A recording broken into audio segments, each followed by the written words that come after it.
Hello everyone, welcome to NCERT novel.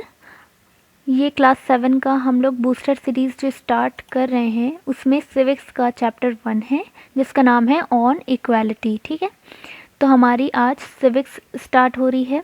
इससे पहले हम ज्योग्राफी और मैथ्स दे चुके हैं। ज्योग्राफी, साइंस, मैथ्स इनकी बूस्टर सीरीज़ हम स्टार्ट कर चुके हैं, तो आप वहाँ से देख सकते हैं। देखिए, फर्स्ट हमारा कीवर्ड है। इसमें हम बूस्टर सीरीज़ में क्या करते हैं, कीवर्ड्स की बात कर रहे हैं, की पॉइंट्स की बात कर रहे हैं, जिन्हें हम हाइलाइट्स भी कहते हैं। तो देखिए, इस चैप्टर में मेन जो की पॉइंट्स थे उनको हमने यहाँ पे रखा है। तो फर्स्ट हमारा कीवर्ड है यूनिवर्सल एडल्ट फ्रेंचाइज। अब ये क्या होता है, यूनिवर्सल एडल्ट फ्रेंचाइज क्या होता है, इसे हम बताते हैं। देखिए, क्या होता है, जब तक हमारा कॉन्स्टिट्यूशन नहीं बना था, जब तक वोटिंग नहीं होती थी, ये सब चीज़ें नहीं होती थी, उससे पहले क्या होता था कि अंग्रेज़ थे यहाँ पर, उनका पूरा था। तो वो ये करते थे कि एक स्पेसिफिक उन्होंने बना दिया था रूल्स कि जो ये कंडीशन फॉलो कर पाएगा जो पर्सन, सिर्फ वही क्या कर सकता है, वोट कर सकता है। इसके अलावा कोई भी वोट नहीं कर सकता है। उसमें फीमेल्स और ये मेल वाला भी मैटर था कि औरतें नहीं दे सकती थी वोट, ये सब चीज़ें भी थी। इसमें क्या था कि हर कोई दे सकता है, चाहे वो किसी भी रिलीजन का हो, किसी भी इकोनॉमिक बैकग्राउंड्स का हो, किसी भी सोशल कंडीशन में रहता हो, कोई भी हो, लेडी हो, मैन हो, कोई वो अनएम्प्लॉयड हो या फिर एम्प्लॉयड हो, कोई हर कोई वोट दे सकता है जो कि 18 या फिर अबव 18 है। एज के अकॉर्डिंग कर दिया कि ठीक है। एज क्यों रखी, क्योंकि मेंटल लेवल एक होता है ना कि हाँ, हमें भी पता होना चाहिए, समझ में आना चाहिए कि हाँ, हमारा लीडर कैसा हो। अगर हम इतने छोटे हैं कि हम छोटे बच्चे हैं, हमें पता ही नहीं कि हमारा लीडर कैसा हो, हम उसको समझ ही नहीं पाएंगे, तो हम वोट कैसे देंगे। तो इसलिए एज के अकॉर्डिंग, मेंटल लेवल के अकॉर्डिंग इसको रखा गया कि मतलब 18 या फिर अबव 18 हो, वो कोई भी पर्सन हो, वो वोट कर सकता है। इसे कहते हैं यूनिवर्सल एडल्ट फ्रेंचाइज। ठीक है, इसमें कोई भी कास्ट नहीं आता है, कोई भी इकोनॉमिक बैकग्राउंड नहीं आता है, कोई अमीरी गरीबी कुछ भी मैटर नहीं करता है। ठीक है, तो ये समझ में आ गया होगा आप लोगों को। अब देखिए, तो यहाँ पर कुछ आप देख सकते हैं, रिलीजन भी अलग अलग हैं और इनके वर्किंग जो इनका ऑक्यूपेशन है वो भी अलग अलग है, लेकिन ये हर कोई वोट कर सकता है। अब चलते हैं नेक्स्ट कीवर्ड पे। सेकंड जो कीवर्ड आपके चैप्टर में अच्छे से एक्सप्लेन किया गया है वो है काइंड्स ऑफ इक्वालिटी। हमारा चैप्टर क्या था, ऑन इक्वालिटी। अब इक्वालिटी की बात जब इन्होंने की है तो वो इक्वालिटी के कुछ टाइप्स होते होंगे, कुछ कैटेगरीज होती होंगी जिनके बेसिस पे इन्होंने पूरा ये चैप्टर एक्सप्लेन किया है। तो इसमें वैसे कई सारी इन इक्वालिटी की बात होती है, कई सारे बेसिस पे होते हैं, लेकिन मेनली जो 2 स्टोरीज दी गई हैं, वो एक स्टोरी दी गई है on the basis of caste और सेकेंड जो स्टोरी समझाई गई है वो दी गई है on the basis of religion. यहाँ पर 2 इक्वालिटीज़ को ये मेन लेके चलें जो कि बहुत ज़्यादा कॉमन है, जो अभी भी देखी जाती है। ठीक है, ये जो दोनों प्रॉब्लम्स है ना, कास्ट सिस्टम की और रिलीजन की, ये अभी भी देखी जाती कि इसके बेसिस पे इक्वालिटी नहीं है हमारे यहाँ। भले ही हमारे यहाँ प्रोविजंस हैं कॉन्स्टिट्यूशन में, लेकिन उसको लोग अडॉप्ट नहीं कर पा रहे, हर कोई उसको अडॉप्ट नहीं कर पा रहा है, ये चीज़ है। तो इसको आज हम समझेंगे। इसमें देखिए, फुल चैप्टर में तो इसमें 2 स्टोरीज़ के थ्रू उन्होंने समझाया है, यहाँ पर हम थोड़ा सा शॉर्ट में समझेंगे इसको। अब हमारी फर्स्ट आता है on the basis of caste. तो देखिए, कास्ट के बेसिस पे कैसे, देखिए जनरली ये देखा जाता है, ये कहा जाता है कि जो रूरल एरियाज़ होते हैं, यानी कि जो गांव वाले एरियाज़ होते हैं, वहाँ पर बहुत ही छोटे एज पे ये इंसान समझने लग जाता है कि हमारे साथ जो है अनइक्वली बिहेवियर हो रहा है। अनइक्वली बिहेवियर मतलब जो और लोगों के साथ हो रहा है बिहेवियर, उस तरह से हमें लोग ट्रीट नहीं कर रहे हैं, यानी कि हमें कुछ अलग ट्रीट कर रहे हैं। तो ऐसा क्योंकि उनकी कास्ट दूसरी है। कास्ट क्या है, लोअर है उनकी कास्ट, या फिर दूसरी कास्ट है उन बाकियों से। जैसे आप किसी स्कूल में जाते हैं, वहाँ पर आपकी कास्ट मान लिया अलग है, बाकी सबकी दूसरी कास्ट है, तो आपके साथ ऑटोमेटिकली अलग सा बिहेवियर होगा, टीचर के थ्रू, स्टूडेंट्स के थ्रू, हर इंसान के थ्रू। तो ये जो प्रॉब्लम थी इसे ही कहते हैं caste system. If you live, अब रूरल एरियाज़ की बात कर ली, और हमें ऐसा लगता है कि अर्बन इंडिया में, यानी कि जो शहर होते हैं, वहाँ पे ज़्यादा ये कास्ट वास्ट लोग नहीं सोचते हैं, बट ऐसा नहीं है। और ये हमें कैसे पता चलता है ऐसा नहीं है, क्योंकि ये देखिए, ये जो इन्होंने पिक रखी है मैट्रिमोनियल्स की, जो न्यूज़पेपर में जो शादी वगैरह के जो एड्स निकालते हैं, उनमें ये साफ साफ बता रहे हैं कि यहाँ पर इन्होंने इसको हाईलाइट किया है, कास्ट नो बार SC ST एक्सक्यूज़। ठीक है, यहाँ पे इन्होंने इस चीज़ को हाईलाइट कर दिया है। यहाँ पर सेकंड वाले में देखिए गुप्ता बॉय चाहिए, गुप्ता बॉय। थर्ड वाले में देखिए आयंगर ग्रूम चाहिए। तो यहाँ पर ये क्या, इससे हमें पता चल रहा है कि कास्ट सिस्टम मैटर करती है, कास्ट सिस्टम मैटर करती है पढ़े लिखे। अब ये क्या है, ये समझ लीजिए जो इंग्लिश न्यूज़पेपर में ऐड दे रहे हैं वो पढ़े लिखे भी होंगे, अच्छी एजुकेशन वाले होंगे, है ना, और शहरी हैं। उसके बाद भी वो यहाँ पर अगर इस तरह से दे रहे हैं ऐड, तो इसका मतलब उनकी भी सोच में कहीं ना कहीं कास्ट के बेसिस को लेकर अनइक्वालिटी है। ठीक है, ये चीज़ दिख शो कर रही है। अब देखिए एक SC/ST एक थे जिनका नाम है, जिनकी स्टोरी दी गई है ओम प्रकाश वाल्मीकि नाम के। ये क्या है, एक दलित हैं, SC/ST हैं, एक दलित हैं, और ये जब बड़े हो जाते हैं बहुत बड़े राइटर बनते हैं, और ये अपनी खुद की स्टोरी, जो बचपन की स्टोरी जो हादसा हुआ होता है उसको लिखते हैं इस बुक में, और ये नाम देते हैं झूठन आ दलित्स लाइफ, ये इसका टाइटल है इस बुक का। और इसमें वो ये बताते हैं अपनी स्टोरी कि इनके साथ क्या हुआ होता है। उनके साथ हम शॉर्ट में बताएंगे, इनके साथ क्या होता है कि वो जिस स्कूल में पढ़ते हैं, क्योंकि वो दलित होते हैं, अनटचेबल्स होते हैं, तो उनके साथ जो वहाँ के टीचर होते हैं वो बहुत ही ख़राब सलूक करते हैं, ख़राब ट्रीट करते हैं, इनसे काम करवाते हैं, झाड़ू दिलवाते हैं, बहुत बुरा सलूक करते हैं, पीटते हैं अननेसेसरी, बिना ज़रूरत के उन्हें पीटते हैं बहुत ज़्यादा, और बच्चों के कंपैरिजन में उन्हें नीचा दिखाते हैं। तो ये सब चीज़ें होती हैं उनके साथ इसलिए हो रही होती हैं, क्यों, क्योंकि वो एक दलित होते हैं, वो एक SC/ST कैटेगरी में आते हैं, वो लोअर कास्ट के होते हैं, इसलिए। तो ये चीज़ जो है ये शो करती है कि on the basis of caste ये अनइक्वली ट्रीट करने की एक बहुत बड़ी वजह है। अब देखिए इसको आगे देखते हैं। दूसरा, on the basis of religion, religion के बेसिस पे बहुत से लोग जो हैं अनइक्वली ट्रीट करते हैं, जैसे हिंदू, मुस्लिम, सिख्स और क्रिश्चियन, इन सब में बहुत ज़्यादा कॉमन है देखने को, हिंदू मुस्लिम में ज़्यादा है मोस्टली। तो ये अभी भी देखने को ये सब चीज़ें मिलती हैं कि अगर उन्होंने छू लिया है तो उस ग्लास को दूसरा नहीं छू सकता है। ये सब जो चीज़ें होती हैं, ये नॉन वेज और वेजिटेरियन, ये वाली जो चीज़ें हैं ये अनइक्वली बिहेवियर लाती हैं एक दूसरे के साथ। अब देखिए इसमें क्या होता है, इसमें एक स्टोरी बताई है मिस्टर एंड मिसेस अंसारी की। ये अभी भी एक कॉमन प्रॉब्लम है। इसमें क्या होता है कि ये जाते हैं एक रेंट पे लेने, इनके पास पैसे की कोई कमी नहीं होती है, और ये एक रेंट पे एक घर लेने जाते हैं। तो जो इनको प्रॉपर्टी डीलर वाला जो होता है, जो इनको घर दिलाने वाला होता है, वो कहता है, वो एक जगह ले जाता है इन्हें, तो वहाँ पर मना कर देते हैं, इनको पसंद आ जाता है घर, बट मना कर देते हैं, क्यों, बहाना बनाकर। वो ये बहाना करते हैं कि यहाँ पर देखिए वेजिटेरियन लोग सिर्फ रहते हैं, नॉन वेजिटेरियन नहीं रहते हैं।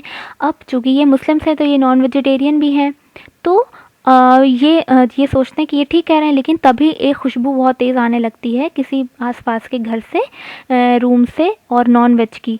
तो ये लोग चौंक जाते हैं, ये लोग समझ जाते हैं कि ये जो है ये बहाना कर रहे हैं, बल्कि ये सिर्फ इसलिए नहीं रेंट दे रहे हैं क्योंकि हम क्या हैं, मुस्लिम्स हैं। तो ये चीज़ जो है on the basis of religion, ये रिलीजन के बेसिस पे भी इंडिया में बहुत ज़्यादा ये अनइक्वली ट्रीट किया जाता है लोगों को। तो ये दो टाइप के मेन उन्होंने समझाने की कोशिश की है इक्वालिटी को। नेक्स्ट कीवर्ड आता है डिग्निटी। डिग्निटी क्या होती है? डिग्निटी की अगर डेफिनेशन कोई पूछे एक लाइन में तो उसकी ये है, this refers to thinking of oneself and other persons as worthy of respect। यानी कि जो हम खुद के बारे में सोचते हैं और जो सम्मान देते हैं, सम्मान जो करते हैं, उसे ही हम क्या कहते हैं, डिग्निटी कहते हैं। वर्दी ऑफ रिस्पेक्ट मतलब सम्मान होना, ठीक है, और थिंकिंग ऑफ वन सेल्फ मतलब खुद के बारे में सोचना। तो यही चीज़ क्या है, डिग्निटी कहलाती है। अब देखिए किसी के साथ अनइक्वली ट्रीट किया जाएगा, अनइक्वली बिहेवियर किया जाएगा, तो उसकी क्या होगी, वो हर्ट होगा ना।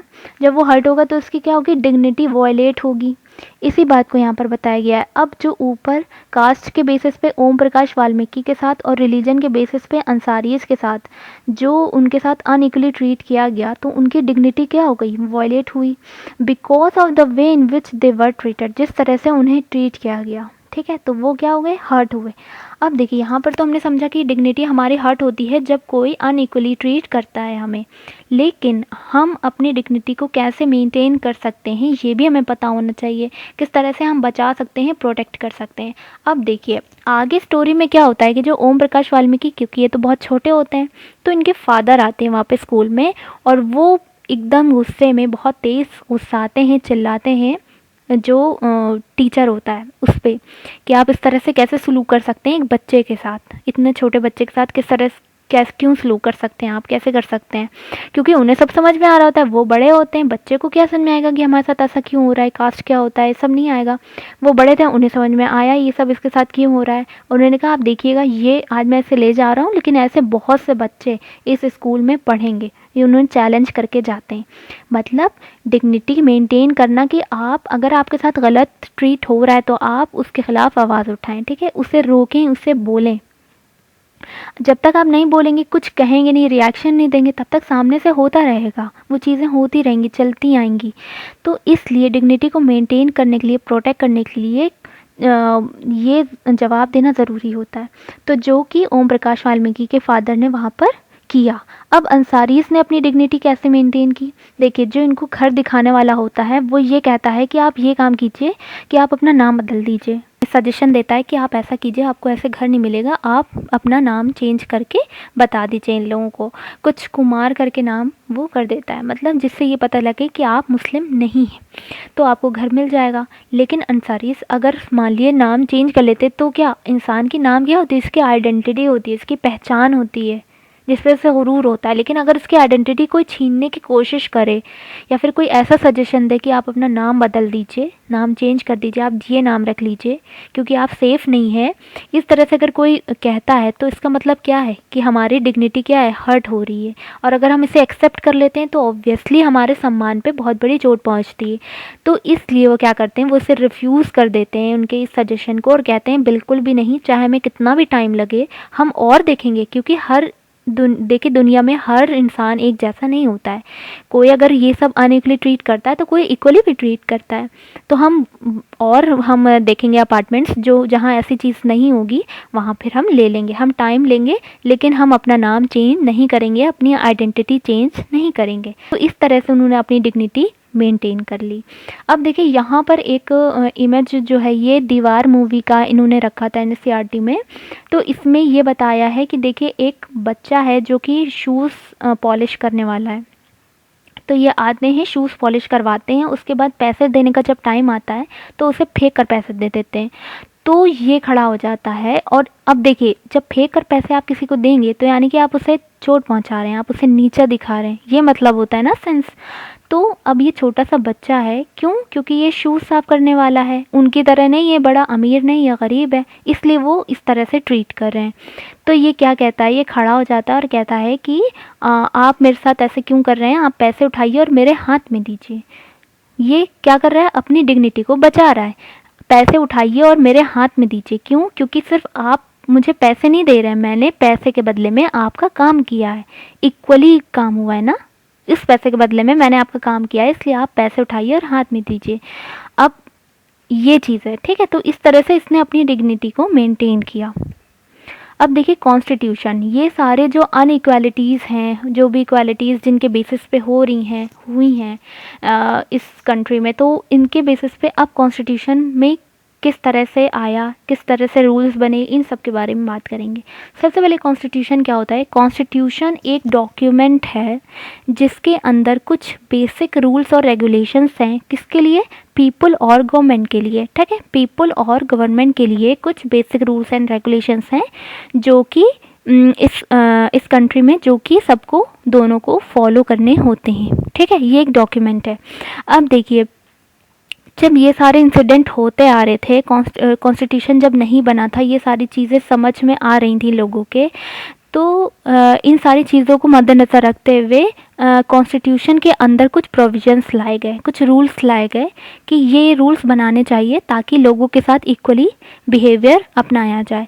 अब देखिए इन सारी चीज़ों को रिकॉग्नाइज करने के बाद जो फर्स्ट एक बना, कई सारे बने रूल्स, इनमें फर्स्ट एक था, every person is equal before the law. Every person is equal before the law. इसका मतलब क्या है? इसका मतलब ये है कि चाहे कोई भी पर्सन हो, चाहे इस कंट्री का हेड हो जो कि प्रेसिडेंट होता है, चाहे प्रेसिडेंट हो, या फिर एक डोमेस्टिक वर्कर जो घर में काम करने वाली बाई होती है, जिसकी यहाँ स्टोरी इस चैप्टर में दी गई है, कांता नाम है, चाहे वो हो, हर इंसान हर पर्सन लॉ के सामने इक्वल है। ठीक है, कॉन्स्टिट्यूशन के सामने, लॉ के सामने क्या है? इक्वल है हर इंसान। ये और सबको उस लॉ को फॉलो करना होता है। अब सेकेंड प्रोविजन क्या है? No person can be discriminated against on the basis of their religion, race, caste, place of birth और whether they are female and male. अब देखिए, कोई भी इंसान, नो पर्सन, कोई भी इंसान किसी को भी डिस्क्रिमिनेट नहीं कर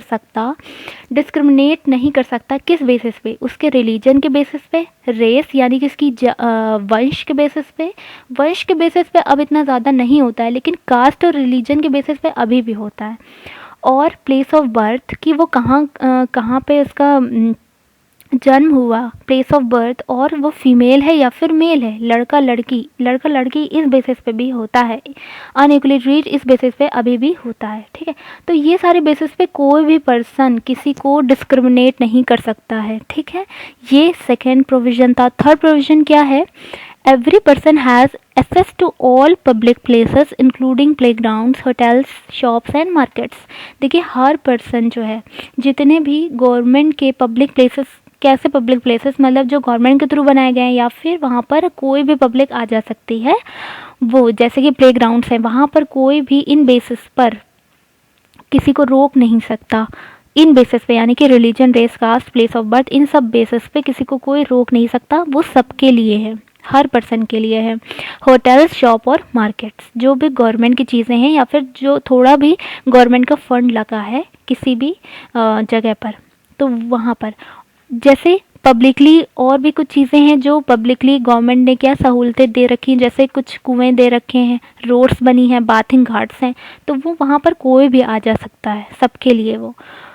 ये तो हो गया थर्ड। फोर्थ है untouchability has been abolished. Untouchability पुराने टाइम पे जब कॉन्स्टिट्यूशन नहीं बना था बहुत ज़्यादा प्रॉब्लम थी, इसकी बहुत ज़्यादा प्रॉब्लम थी, जिसकी स्टोरी अभी हमने ओम प्रकाश वाल्मीकि की छोटी सी स्टोरी के अंदर समझा, लेकिन ये बहुत ही बड़े लेवल पे थी। इतना ज़्यादा था कि जिस कुएँ से अनटचेबल्स जो होते हैं यानी कि दलित जो होते हैं वो पानी निकालते हैं, उस कुएँ को कोई और अपर कास्ट वाला नहीं छू सकता है उस पानी को।